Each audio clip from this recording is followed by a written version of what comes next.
Welcome back to Up Front. President Trump says he wants to get back to the business of running the country, of solving problems. And House Speaker Paul Ryan maintains things are getting done, despite the Trump-Russia controversy. We're going to keep doing our jobs. We're going to keep passing our bills. We're going to keep advancing our reforms that we were elected to advance while we do all these other things that are within our responsibility. And that's what we will be judged in 2018.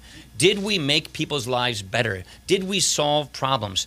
Did we fix the problems that people are confronting in their daily lives? That, to me, is what matters most, and that is how we will be judged.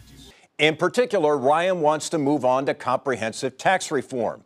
But what is the risk that the Trump-Ryan legislative agenda gets bogged down in Trump's problems?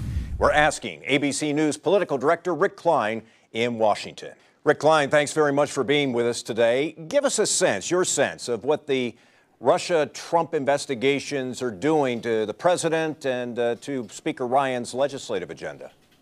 Those investigations are overwhelming everything else in Washington. The key for members of Congress has been to compartmentalize, to take these different stories and say, we'll put that to the side, and we're going to focus on these other priorities. The problem right now is that there's only one story. Actually, there's about 10 stories, but they're not the stories that Speaker Ryan and the Republicans in Congress want told. Everything is the Russia investigation and its many tentacles, and these overlapping scandals that are subsuming everything are taking away real momentum and real focus from anything that Republicans like Speaker Ryan want to get done. The Speaker says they are doing work, they are trying to solve the problems of Americans, and he remains optimistic that they can do something as big as tax reform in the next year. What are the challenges in getting that done? You have to put blinders on it and pretend that the rest of the world doesn't exist to get that kind of focus. The White House right now, their focus can't be on these issues because they're playing defense in all these different areas. They've got a president who puts himself out there and changes the storyline so often on his own. Then you've got press people who are responding. You've got counsel. You've got lawyers involved right now. So it's not even a question of where the press focus is. It's where the White House's own focus is. They can't really move anything effectively right now. And that's really the history of Washington, is that you can't get people to focus on the vegetables that the administration and the Congress want you to do when there's dessert all over the place. And these stories are so delicious right now and so juicy that it's hard to see any kind of focus either inside the White House or outside the focus elsewhere. And Rick, realistically, they only have a fairly limited amount of time to do these big legislative things, don't they? I mean, you've got recesses that are fairly lengthy coming up. You've got debt ceiling issues again. They don't have a lot of time before they're back in campaign mode. We're already past that first 100 days. They didn't have many accomplishments. And just when it looked like they were going to start to get momentum, passing that health care bill on the third try, that's when these scandals started to erupt. And you're right. Very soon, members of Congress go home for the summer. Very soon, you start turning the calendar page into 2018 and the midterm elections. So the window for governing is closing and closing fast. And it looks like that precious time is getting eaten up by the air of scandal in Washington. Rick, I think the last time you were on the program, you described the relationship between the president and Speaker Ryan as something of a bromance.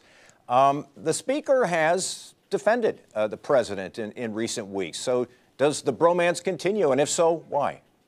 Speaker Ryan appears to be all in on President Trump. He has emerged as a consistent defender of President Trump, despite their many well-documented differences during the campaign and how late he was to endorse him, his efforts to put distance between him and President Trump late in the campaign. Speaker Ryan has made the calculation. This is how I can get things done, and it's by being loyal to this White House, loyal to this administration. That loyalty will be tested just about every day between now and the midterm elections, and as these scandals continue to erupt, he is going to go to cameras and be asked about it over and over again. The question is, can he just pretend like it's not there, divert the attention? Even his own members are getting sick and tired of it. They are looking for leadership from the top, and the question becomes how tenable that loyalty is. If this is a presidency that is going to be rocked constantly by scandals, many or most of them self-created, the president who tweets, how loyal can you be and how long can you hold out before you realize you need to take the reins of this and move your folks in a different direction in time just to save their jobs? Has the Speaker's reputation survived intact because of all the different things that are happening right now in Washington? As of now, Speaker Ryan is diminished politically by his association with President Trump. He lost the votes on health care initially, even while resuscitating it. But his loyalty, talked to a lot of folks who are close to the Speaker, people that have worked in his office, members of Congress. They have to question Speaker Ryan and his leadership in this. This has not been a shining moment for him because it hasn't been a shining moment for President Trump. If he passes some things, if they're able to turn this into a legislative agenda, then his bet pays off big. But right now, this has not been an alliance that has worked for Speaker Ryan. Rick Klein is ABC News political director. We appreciate you being on the program, Rick. Good to see you again. Hey, thank you, Mike. Next, the legacy of former Governor Tommy Thompson, his lasting policy achievements, and the event marking them. That's when Up Front continues.